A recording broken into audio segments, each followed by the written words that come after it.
Apakah kalau ada ini si fulan atau fulan yang bertobat dosa zina yang lalu bisa diampuni? Insya Allah. Bahkan jelas ayatnya. Quran surah ke-39, ya, Az-Zumar ayat 53. Dan ini kan turun ketika ada seorang ingin bertobat dari dosanya. Ya, dan ini dosa besar gitu kan. Bahkan ada riwayat menyebutkan dari zina. Ya, apa yang disampaikan Allah di sini? Qul ya ibadiyalladzina asrafu ala anfusihim la taqnatu mir rahmatillah. Ya, innallaha yaghfiru dzunuba jami'a. Ya, wahai hamba-hambaku, masih disebut hamba, dianggap hamba, diaku hamba oleh Allah Subhanahu wa taala. Ya, kata Allah, "Hei hamba-hambaku, katakan Muhammad SAW kepada hamba-hambaku yang israf berlebihan." Jadi israf itu udah standar tertinggi dalam dosa. Ya, jadi ada khata, nanti ada afu pasangannya, ada dzambun, ada ghafir pasangannya. Ghafir Quran surah ke-40 misalnya ayat 3, ghafiridz dzambi wa qabilit taubi. Kemudian ada naik lagi dzunubun, ada ghafar pasangannya seperti surat Nuh ayat 10, faqultu astaghfiru rabbakum innahu kana ghaffar. Ada ghafur. Kalau naik lagi dzunubun ma'adh-dzulmi, jadi khata'un, dzambun, dzunubun ma'adh-dzulmi, pasangannya ghafur. Kemudian israf pasangannya rahim. Ya, israf pasangannya apa? Rahim.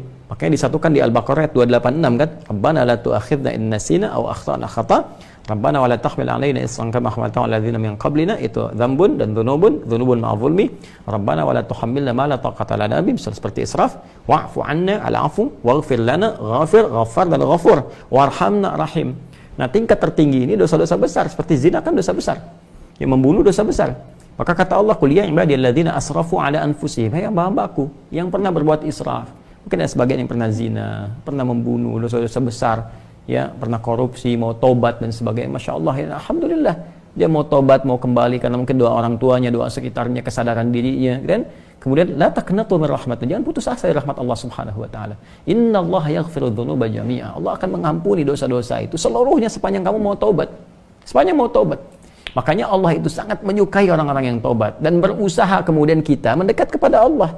Dan Allah pun berikan jalan sampai titik terakhir dia, sampai nyawa di kerongkongan. Kan yang paling viral itu kisah Fir'aun kan? Ya, Fir'aun, Allah menerapkan keadilan, memberikan contoh kepada kita. Ini Fir'aun, se-Fir'aun-Fir'aunnya, ya, yang merasa paling kuasa, hobi bunuh orang dan sebagainya, zalim dia, masih diberikan kesempatan untuk tobat dengan diberikan bimbingan dari dua nabi. Kurang apa coba Musa dengan Harun? Ya, diutus untuk Fir'aun. Ya, idhaba ila Fir'aun innahu tagha. Datanglah kepada Fir'aun, dakwahi dia dengan penuh kelembutan. Dia sudah mulai menyimpang. Jadi bukan masalah kekuasaannya yang salah. Kekuasaan silahkan berkuasa, nggak ada masalah gitu kan. Cuma ketika menyimpang dari kekuasaan, ingatkan kata Allah. Diingatkan itu karena sayang. Kalau nggak sayang dibiarin. Ya oke, kalau ada ulama bisa mengingatkan, ustaz mengingatkan, kita yang keliru dan sebagainya, nggak usah marah. Kan? Nah, kalau kebaikan kita terima dengan cara yang baik dan mengingatkan pula dengan cara yang baik. Karena kalimat Qur'annya faqul lahu qawlan layyina, katakan dengan cara yang lembut. Ya, supaya dengan kelembutan itu la'allahu yatadzakkara aw yakhsha. Mungkin dengan kelembutan itu dia sadar. Ya, ingat kembali bahwa keliru, dia khawatir, dia takut dengan Allah Subhanahu wa taala. Jadi Firaun pun dapat diberikan petunjuk oleh Allah dengan dua nabi. Bayangkan, cuman dianya yang nggak mau. Ya, begitu nyawa ke kerongkongan baru munculkan daya tawar gitu. Itu yang jadi persoalan. Ya, jadi semua punya kesempatan untuk kembali. Makanya saya sering katakan Allah sangat mencintai para pelaku maksiat yang gemar bertobat dibandingkan orang soleh yang tidak pernah merasa salah. Ya, jadi saya support teman-teman saudaraku ini atau saudariku, ya kembali kepada Allah, ya, dan tutup semua, jangan diungkap kemana-mana. Kalau sudah berdosa, taubat kita kepada Allah, minta maaf kalau terkait dengan hak-hak manusia. Setelah minta maaf, berbuat lebih baik. Terus, dan lupakan itu semua, berbuat lebih baik, sampai kita merasakan kebaikan itu nikmat dilakukan. Itu halawatul iman namanya. Itu tanda taubat kita diterima oleh Allah Subhanahu wa taala. Tanda taubat itu kan ketika kita menyesali, mengakui, menyesali, kemudian ada rasa nggak enak untuk mengerjakan lagi atau bahkan mendengar, ya ini saya nggak mau dengar, acara-acara gini sudah nggak suka dan sebagainya. Terus berganti jadi kebaikan.